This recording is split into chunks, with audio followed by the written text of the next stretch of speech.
Tomar decisiones implica tomar riesgos, implica decir, por este camino me voy.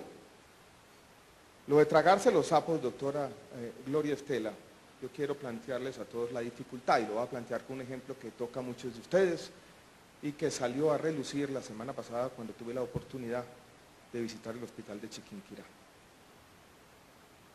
Que hubo una EPS que hizo un festín con los dineros públicos, Salud. Está a punto de la liquidación, no hay salida distinta a liquidarla. Seguramente se va a liquidar, vendrán todos los procesos disciplinarios, fiscales, penales, lo que fuere. La gente que hay que meter a la cárcel, hay que meterla sin contemplación. Pues yo no soy el fiscal general de la nación, usted no me puede reclamar a mí por las falencias de la justicia. Yo estoy tratando de hacer mi trabajo, créame, con toda la buena voluntad. Entonces, ¿qué hago yo hay algún gerente de hospital aquí al que Salud le debe plata? Bueno, entonces yo digo, yo no me voy a tragar ese sapo. De malas ustedes que contrataron con Salud. ¿Vieron la dificultad? ¿Vieron un poco la dificultad? Cuando estamos diciendo, seguimos con todos los procesos, pero tenemos que, para salvaguardar los hospitales y para salvaguardar la salud pública, que no es otra cosa, por ejemplo, poner en práctica los instrumentos de compra de cartera que fueron aprobados de frente al país por la ley 1608 del año pasado. Entonces no lo puedo hacer.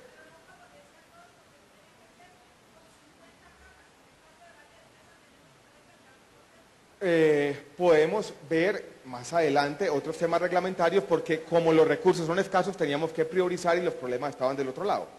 Por ejemplo, podemos, si tenemos más recursos, irnos también a los que tengan menos de 50 camas. Pero mire que es una discusión muy distinta, porque ya es una discusión práctica de cómo priorizo los recursos, a la discusión de yo simplemente como Estado hago caso omiso de una situación difícil, y como decido que no me voy a tragar ningún sapo, entonces digo, de malas. O esperamos 10 o 15 años a que terminen unos procesos fiscales o penales. Entonces, señores, toca asumir la dificultad de las situaciones, no tenemos salida distinta. Y resolver los problemas implica, vuelvo y repito, tomar este tipo de decisiones que no son fáciles. Por lo tanto, mi invitación es a asumir también la complejidad y asumir los retos que implica hacer buena política pública. Y por eso yo sí he denunciado a veces el exceso de simplificaciones, lo que llamo arengas y consignas. Pues aquí es muy fácil gritar una cosa, aquí es muy fácil decir, el ministro va a salvar las EPS. Yo no estoy salvando ninguna EPS. Lo que estamos es resolviendo un problema real con soluciones imperfectas. Ministro, permítame esta pregunta, porque vuelvo y le repito. Haga la pregunta con mucho gusto. El ministro, vuelvo y le repito, me está casi que convenciendo. Perdón, la pregunta que yo hago aquí es abierta. Este es el escenario. Perfecto. Ese gerente de esa EPS que está en liquidación, perfecto, no paga, todavía la ley no lo ha sancionado. ¿Le van a permitir a ese gerente, a ese socio, que sea socio de una nueva gestora de servicios de... Jamás, jamás. Hay un artículo, ¿dónde está? No lo hay. Lo redactamos juntos si no les gusta el que está.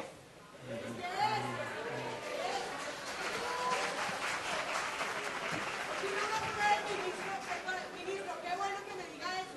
Abierta esta... Porque es que lo que no aceptamos es que se premie la corrupción, les paguemos, nos tragamos... Bueno, muchachos, voy a terminar porque no queremos volver esto bilateral, pero quiero terminar con otro tema que también es importante, que plantea de nuevo la complejidad. ¿Cómo tenemos que... Alguien habló de la democracia, decisiones imperfectas, porque aquí no hay decisiones perfectas. Y lo han mencionado varios de ustedes, salió creo que 3 veces a cuento en las notas que tomé y tiene que ver con el nombramiento de los gerentes de las ESE. Entonces alguien dice, no, ustedes van a hacer politiquería y están entregando esto. Señor secretario de Salud, usted me dio un dato la semana pasada, secretario. Es un dato que me dejó aterrado y que yo creo que vale la pena que toda la ciudadanía y los medios de comunicación lo conozcan, para entender un poco cómo están operando los concursos de meritocracia hoy en día. El 80% de los concursos en el departamento de Boyacá se han decidido en los estrados judiciales. ¿Eso es meritocracia? ¿Eso es politiquería por la puerta de atrás?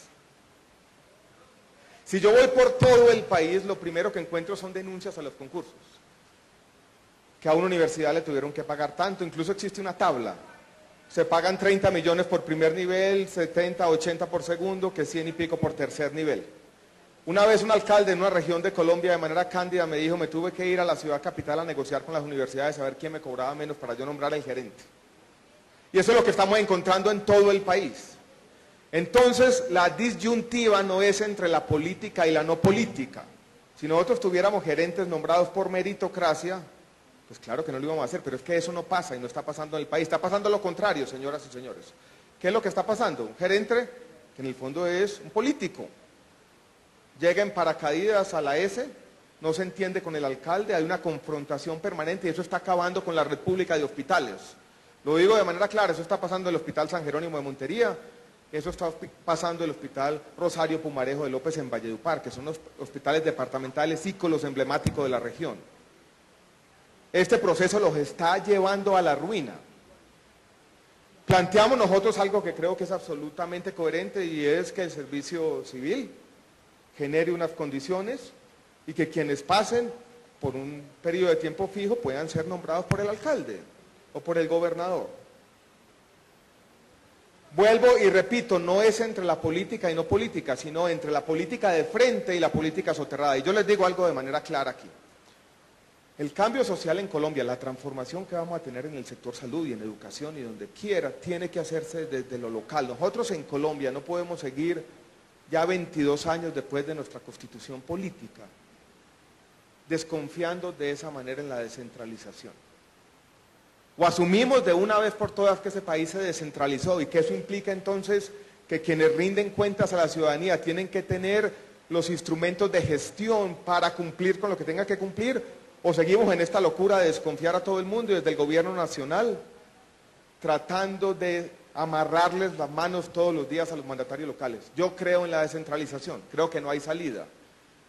Y creo en el fortalecimiento de la democracia local. Y creo, por lo tanto, que son los alcaldes y gobernadores, que son en última instancia los responsables ante los ojos de todos, por la salud, quienes deban rendir cuentas a los ciudadanos.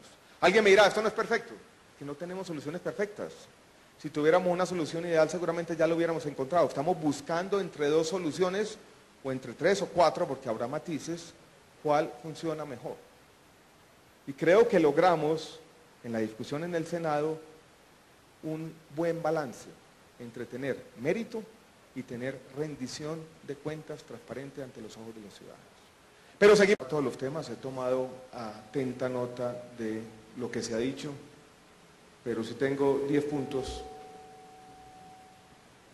que quisiera aclarar.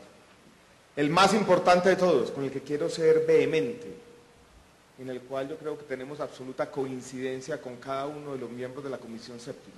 Esta ley no la vamos a atropellar.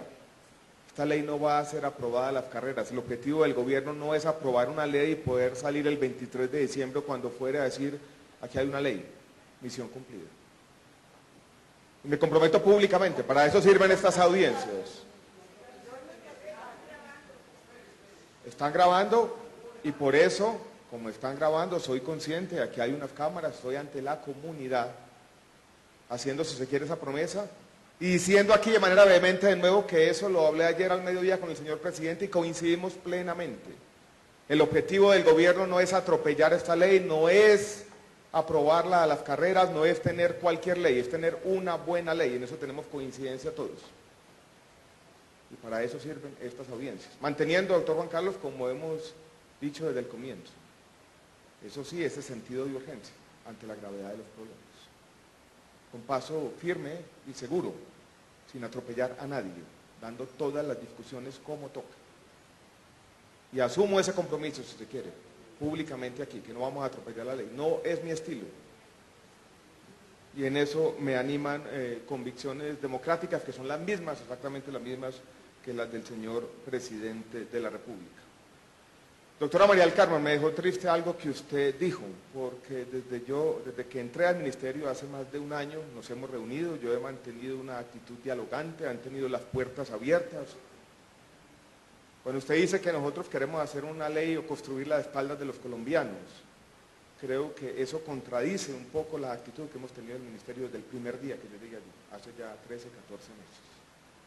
En el artículo sobre formalización laboral, que es uno de los grandes desafíos de nuestro sistema, donde tenemos de nuevo, vuelvo y repito, aquí a veces hay que conciliar principios que se contradicen. Tenemos que garantizar unas condiciones dignas de trabajo para decenas de miles de trabajadores, pero tenemos al mismo tiempo, aquí hay muchos gerentes de hospital que tienen ese tema como su principal preocupación, tenemos al mismo tiempo, digo, que garantizar la sostenibilidad y la viabilidad de la red pública. En un comienzo teníamos un capítulo que era un régimen laboral de los trabajadores de las ESES. Hablamos con los trabajadores de la salud, llegamos a un compromiso y el compromiso es vamos a retirar ese capítulo para concertadamente asumir este desafío. Y si ustedes miran el texto aprobado por el Senado, el texto no solo es reiterativo en el tema de las facultades extraordinarias que se piden para el presidente, sino que esto tiene que ser un trabajo conjunto, mano a mano con los trabajadores de salud en el mismo espíritu. Entonces, por eso, dado que hemos tenido un diálogo fluido, dado que estamos conversando, dado que esto no ha sido solamente retórica, porque hemos llegado a acuerdos que se han plasmado en artículos específicos, me parece injusto decir que estamos tratando de construir una ley de espaldas a la ciudadanía. Ustedes vieron el talante de la discusión, aquí hay temas que no son fáciles, aquí hay temas donde los principios se contradicen, aquí hay temas donde tenemos que llegar a acuerdos complejos, donde vamos a tener que ceder de parte y parte. No se puede caricaturizar esta situación como que de un lado nosotros representamos un de intereses comerciales y del otro lado un partido político representa los intereses de la gente. No, señores, no es así. Podemos tener diferencias ideológicas, el cambio social es complicado, la humanidad lleva 300 años discutiendo este tipo de temas. Aquí hay, si se quiere, una tensión entre unos principios de justicia, unos principios de buena administración pública, de prudencia, como tiene que ser. Si vaya en el debate sobre este tema del incidente fiscal, que yo no comparto plenamente. Pero nos va a tocar asumir esto seriamente. Y no podemos convertir el diálogo social donde simplemente aquí hay unos señores que sí piensan en la gente y un gobierno perverso cooptado por intereses particulares. Si esa es la actitud, aquí no hay nada que hacer. Ustedes ya supusieron la mala intención y simplemente lo que tienen es que desenmascarar un gobierno malvado. Esto es más difícil que esto. Paso entonces a algunos de los puntos y Néstor, le contesto de manera clara su pregunta. Ese parágrafo primero lo que está diciendo es, va a haber un periodo de 3 años en el que va a pasar lo siguiente. Nosotros estamos examinando el universo de lo recobrado. Hay un monoclonal para una enfermedad de alto costo, puede pensar en el cáncer. Supongamos que ese no fue priorizado inmediatamente. ¿Qué pasa hoy en día? Absolutamente nada. La persona que tiene que poner la tutela o que depende de un comité técnico-científico va a seguir accediendo al medicamento exactamente en las mismas condiciones. Esto no es una pena de muerte para nadie. Tenemos la intención de entrarlo todo. Mientras no entra, todo se mantiene en las condiciones actuales. Porque aquí no estamos hablando de exclusión. Y usted lee con exceso, lo podemos redactar juntos si quiere para que quede claro. Usted lee con un exceso de suspicacia el artículo cuando estamos diciendo condiciones y precios. ¿Qué es lo que queremos hacer? En este país hubo abusos sistemáticos de la forma como se recobraron estos medicamentos de alto costo y por lo tanto tenemos la necesidad imperiosa de poner control de precios de medicamentos para que no abusen más del Estado. Y por eso en la ley queremos manifestar esa intención, que tiene que haber control de precios. Porque hablamos de condiciones. Hablamos de condiciones porque usted también ha estado en esta conversación desde hace un tiempo y puede haber algunos casos, por ejemplo, en los pacientes hemofílicos, donde lo mejor no sea el recobro como opera actualmente, sino que el Estado atienda directamente a estos pacientes en algunos centros de excelencia. Yo le digo, trascendamos un poquito el exceso de suspicacia. Esa es la intención que tenemos. Si usted no la ve plasmada claramente en ese artículo, podemos entrar, y para eso sirven estas audiencias, a redactarlo en las condiciones que usted cree que no vulneran a los pacientes. Pero ¿cómo voy yo como ministro de Salud a decir a los pacientes que hoy están recibiendo su droga contra el cáncer, o contra el VIH, o contra la artritis, a partir de que se apruebe esta ley yo ya no le voy a dar la medicina. Nosotros no somos, dijéramos, sujetos de una perversidad.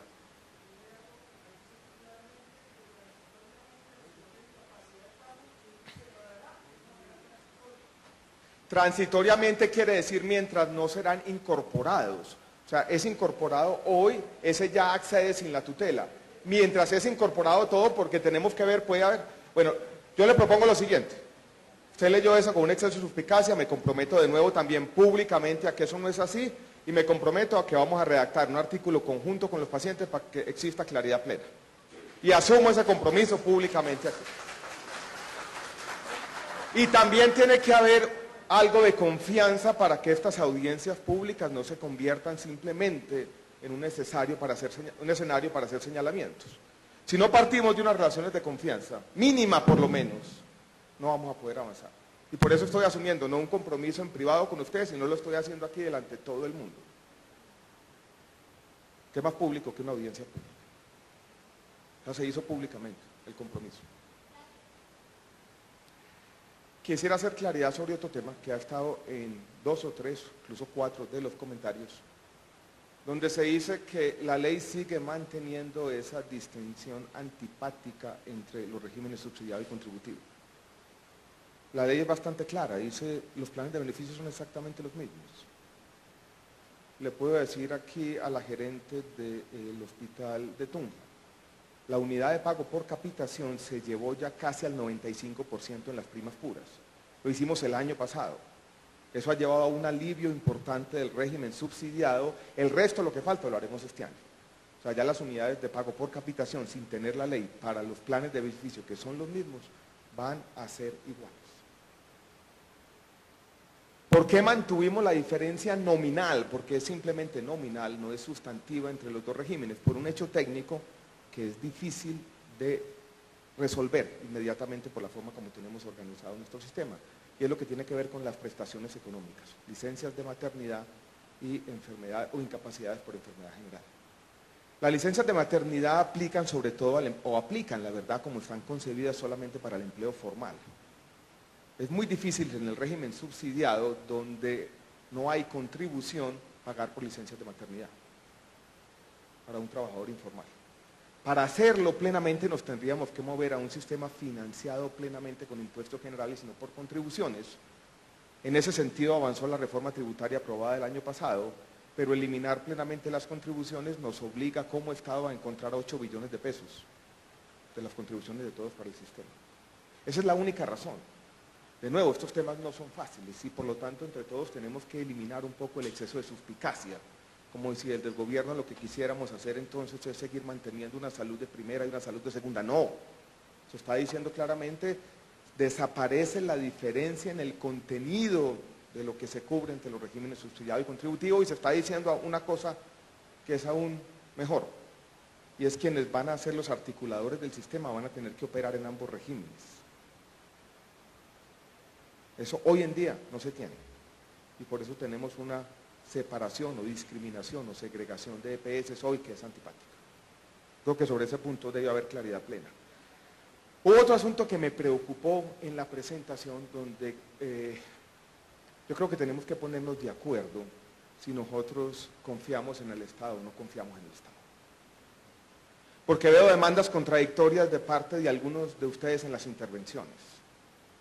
Cuando se dice al mismo tiempo no me gustan los intereses particulares, no me gustan los gestores, no me gustan las EPS, no me gusta esa labor, pero tampoco me gusta cuando el Estado trata de asumir algunas de estas competencias y crea un fondo público, una empresa estatal. O sea, no sirve el mercado, no sirve el sector privado, no sirve el Estado, entonces vamos a tener que tener marcianos para operar nuestro sistema de salud. Tenemos que asumir los retos de crear instituciones estatales. Y tenemos que vencer el miedo, porque no nos pueden decir, algunos de ustedes, eliminen la intermediación. Eliminar la intermediación significa que el Estado asumiría todo, y lo mismo ustedes están diciendo que no confían en el Estado. Eso es absolutamente contradictorio. Decir eliminar la intermediación, es decir, no confío en lo que hace el Estado porque eso es lleno de politiqueros. Entonces, ¿en qué quedamos, señoras y señores?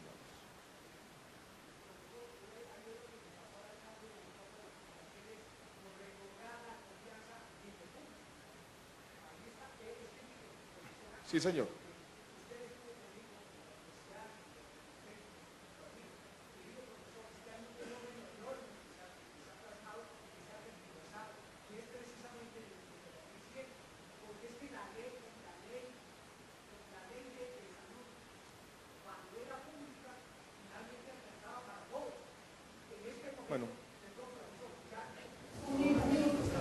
No, es que no queremos volver también por respeto a todo el mundo, si quiera hablamos en la salida de un diálogo, dijéramos bilateral, porque yo estoy tratando de hacer las conclusiones.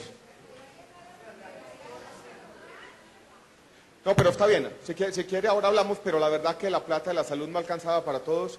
Si ustedes tienen memoria, ¿se acuerdan lo que pasaba los septiembres y los octubres de cada año con los recursos de la salud? Se acababa la plata sistemáticamente cada año. En todos estos debates se me habían llegado todo tipo de mensajes. Uno me llegó muy interesante, era una caricatura muy vieja por allá de los años 40 y 50 sobre el seguro social, donde decía hospital quebrado porque el seguro no le pagaba. Este ha sido un tema perenne, tema difícil porque no se ha organizado plenamente en ninguna parte y tampoco podemos tener nostalgias equivocadas sobre un sistema ideal que no lo era hace un tiempo. Pero usted me da pie para decir lo siguiente, un punto que tenía más adelante, pero yo creo que también es una lección para todos. Hubo una intervención que habló, y yo creo que la palabra es perfecta, una crisis ética del sistema. Aquí tenemos una crisis ética. Aquí hemos tenido, dijéramos, un problema de corrupción. Aquí hemos tenido un problema de valores. Y las leyes, no nos digamos mentiras, no nos van a resolver plenamente las crisis éticas. Eso pasa por otros, no por cambiar leyes, sino por cambiar algo más complejo que está en la mente de las personas. Pero para empezar a resolver la crisis ética, yo propondría en una audiencia como esta que tenemos que ser capaces de identificar dónde están los problemas de corrupción, porque no están en una sola parte. Y aquí se ha dicho con razón y se ha señalado con vehemencia, citando a la Contralora General de la República, el desvío de recursos de Salucop. Se mencionó la cifra de 3 billones de pesos. Y tenemos que seguir denunciando esos casos y poniendo el dedo en la llaga todos los días, pero tenemos que mirar para todos lados. Aquí hemos tenido corrupción por toda parte. Aquí no nos digamos mentiras, muchos de los recursos de la salud también fueron capturados en las entidades territoriales. Y muchos alcaldes de Colombia se lo entregaron a los grupos armados y grupos paramilitares, y también tenemos que mirar hacia allá. Aquí tenemos EPS públicas y privadas, pero no solamente las del ánimo de lucro. Caprecom ha sido un nido de corrupción por mucho tiempo. Y aquí no nos digamos mentiras, en los hospitales públicos también hemos tenido problemas de corrupción antiguos.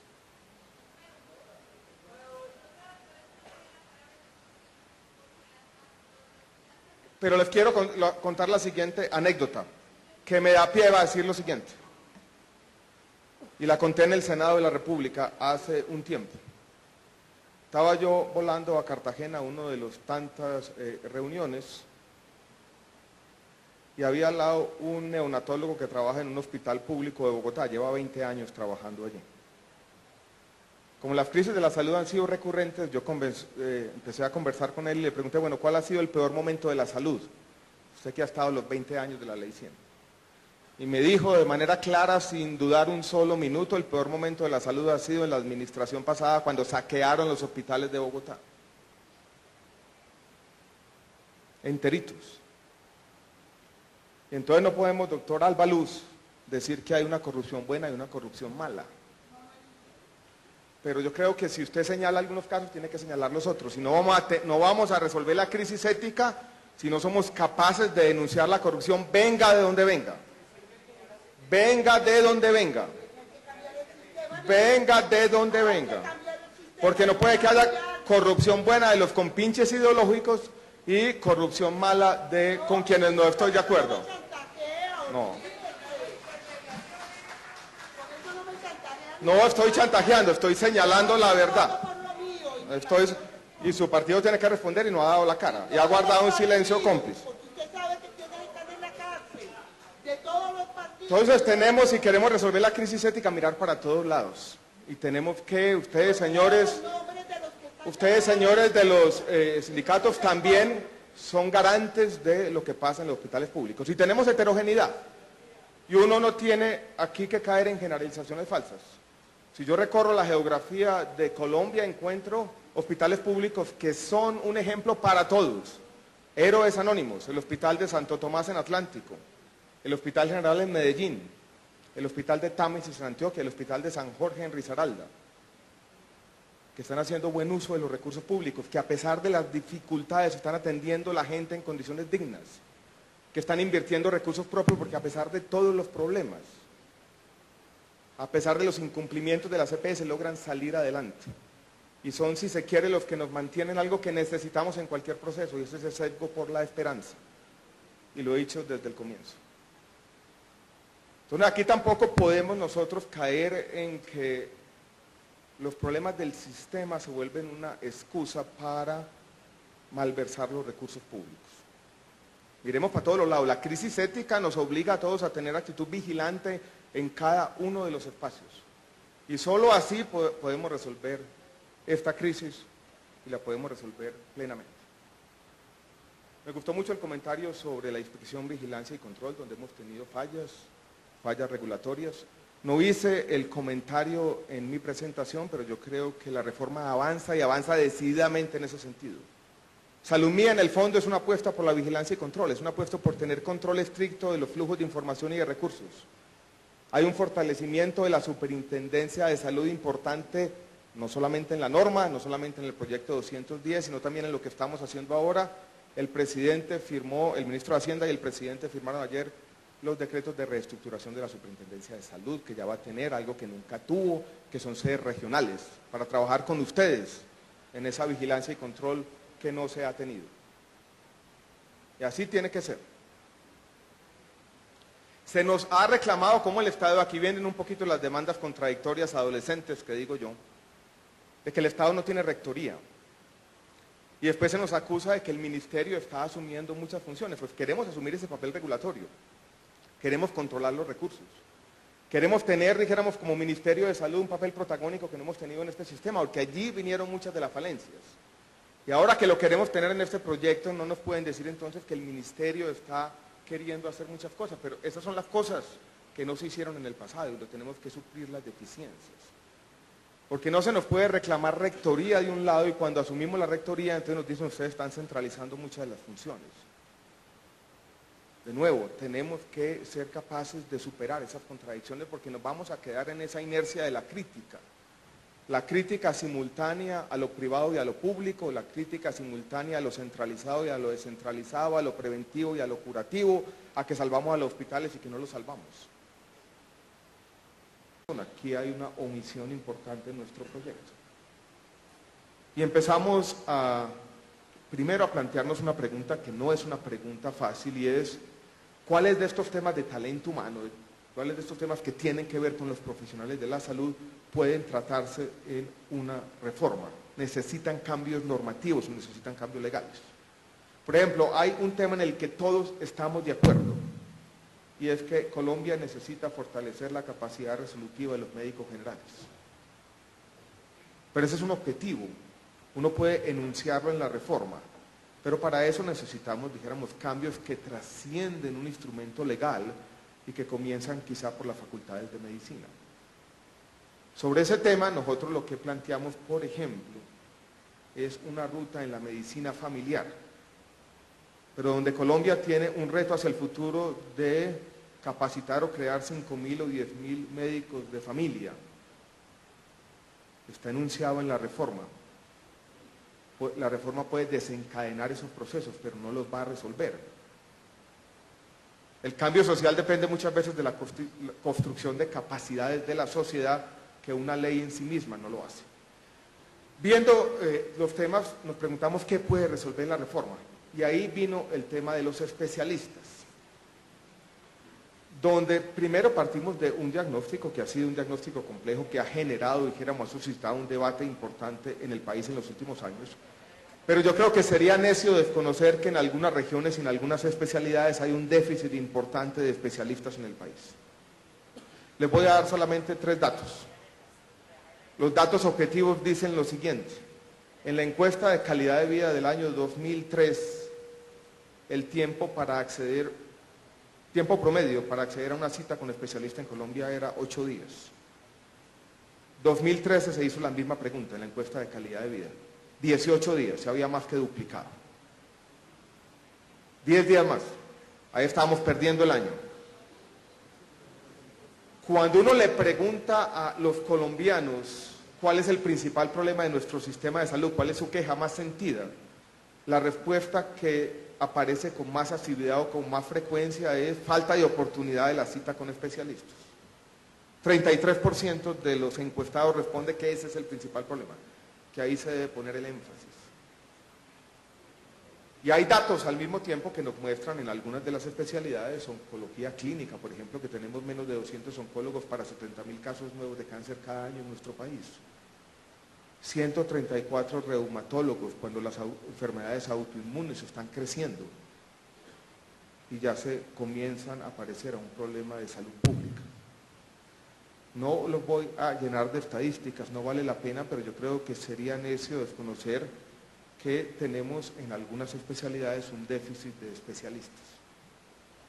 Planteamos entonces una primera necesidad y es aumentar esa oferta de especialistas. Planteamos otro problema que también nos encontramos por todo el país y son quejas frecuentes de los muchachos que cuando llego a cualquier clínica me rodeaban quienes trabajaban en urgencias y me decían lo siguiente: llevo 7 años presentándome a urología, llevo 10 años presentándome a cirugía plástica, no voy a poder conseguir el cupo. Una frustración de todo el país. Ese tema ya está resuelto en Estados Unidos, donde existe, dijéramos, un programa de matching, donde se presenta un examen nacional, hay una presentación de los residentes y se trata mediante un algoritmo bien diseñado de juntar una cosa con la otra. Aquí no teníamos toda la transparencia, entonces de tener un poco más transparencia, más meritocracia en la asignación de esos cupos. Planteamos la necesidad de bajar las matrículas para las especialidades, para que el especialista no termine a los 32 años, después de haber estudiado toda su vida, con una deuda de cientos de millones de pesos, tratando de formar una familia, empezando su carrera profesional con todas las condiciones adversas. Por toda parte nos dijeron, esas matrículas son muy altas, 20, 25 millones en algunas universidades privadas del país. Y quisimos también recoger un tema que ha sido un reclamo recurrente en nuestro país, y es que a los residentes no les pagan en las instituciones hospitalarias, como se da en buena parte del mundo. Entonces, enmendar algo que trató de hacer la 1438 sin mucho éxito. Estoy demorando algo más de la cuenta, Pablo, pero bueno, ya trato de terminar. Y planteamos una serie de propuestas. Una de las propuestas generó una gran polémica porque incluía, recogiendo las experiencias de otros países, que los hospitales universitarios pudieran graduar especialistas. Universitarios como los describía la reforma, esto es con el aval del Ministerio de Educación, con todas las condiciones, no la EPS ni el hospital, dijéramos, de un pequeño municipio, como se dice muchas veces. En esencia iban a ser muy poquitos. Estábamos pensando en el Cancerológico, en el Pablo Tobón Uribe, en la Fundación San Vicente de Paúl y cosas como estas. Se hizo con toda la buena intención. Vimos que eso iba a suscitar un debate tal vez innecesario en el país sobre el papel de la universidad en la formación médica que jamás quisimos desconocer. Entonces, teníamos una conversación larga que había comenzado antes de la discusión de la ley en el Senado con las facultades de medicina, los rectores y decanos.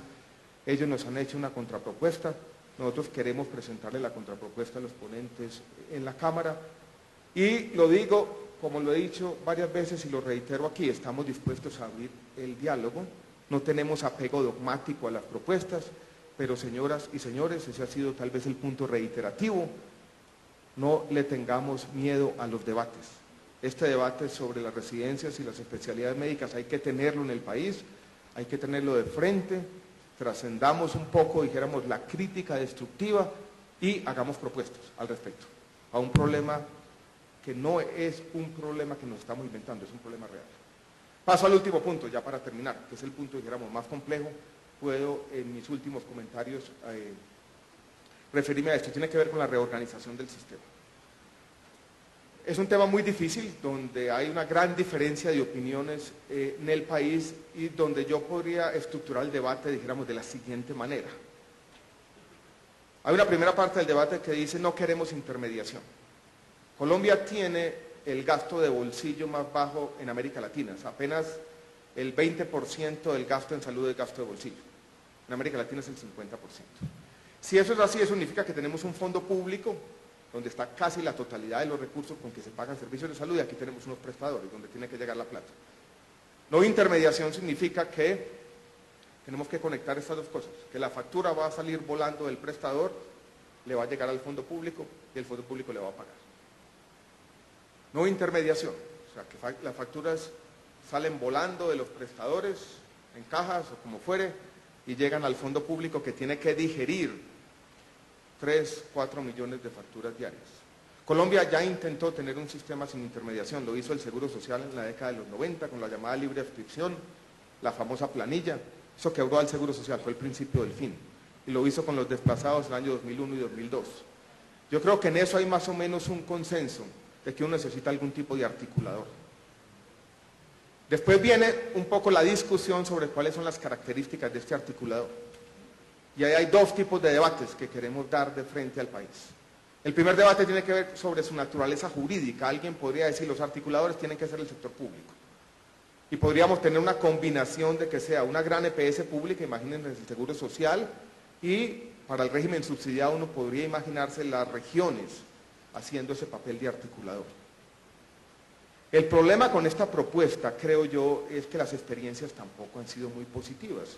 Miren la experiencia con la EPS pública, no les tengo que hablar a ustedes aquí mal de Caprecom. Entonces uno podría correr el riesgo de capreconizar el sistema de salud, correr el riesgo de recorrer el camino dificultoso y tortuoso de algunas de las EPS transitorias en el pasado.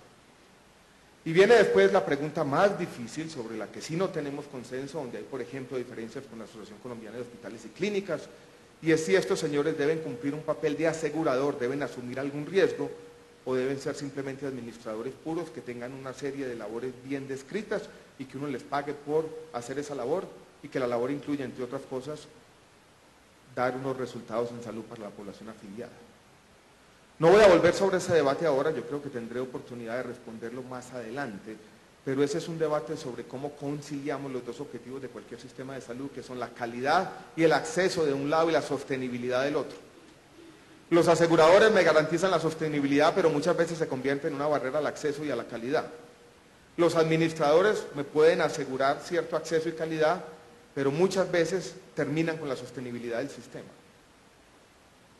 porque comienzan alineándose con los prestadores, los administradores y con los otros agentes interesados en vender cositas, alineándose para pasarle la factura a lo que llamamos salud mía o al fondo público.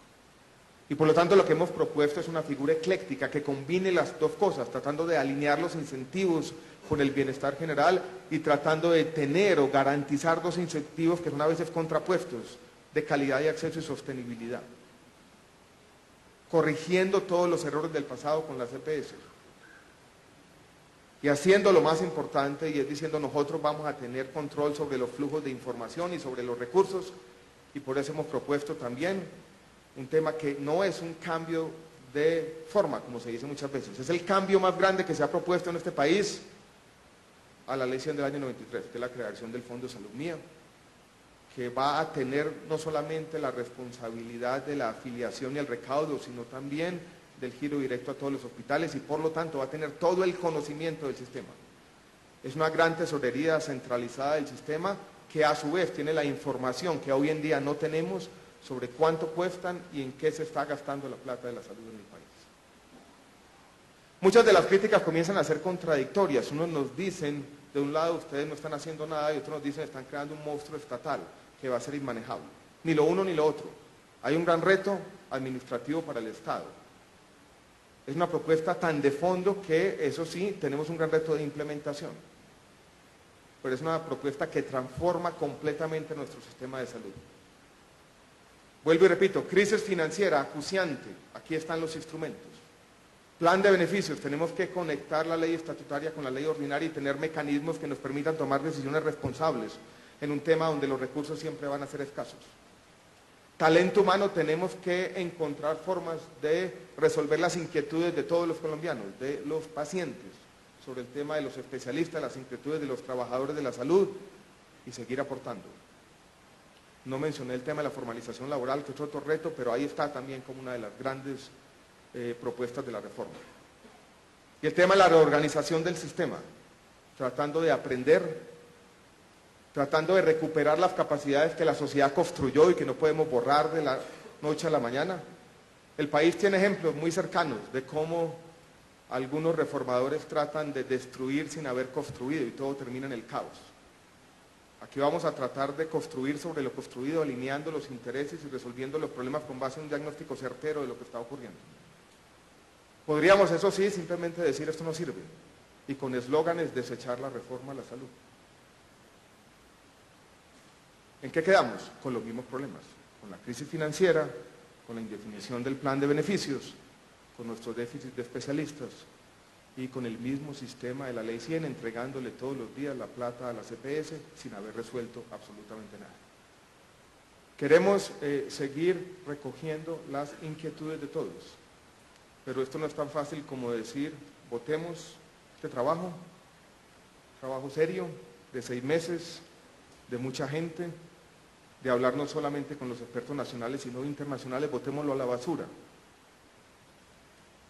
Lo vamos a seguir mejorando, ese es el compromiso. Vamos a seguir recogiendo propuestas por todo el país, vamos a seguir dando la cara, ese es nuestro compromiso. Los invito entonces a que miremos el proyecto, que lo estudiemos con detenimiento, que busquemos salidas entre todos en un problema que no es fácil, que ninguna sociedad ha resuelto plenamente. Muchas gracias por la atención, lamento haberlo demorado un poco más, pero yo creo que valía la pena hacer una paraconferencia.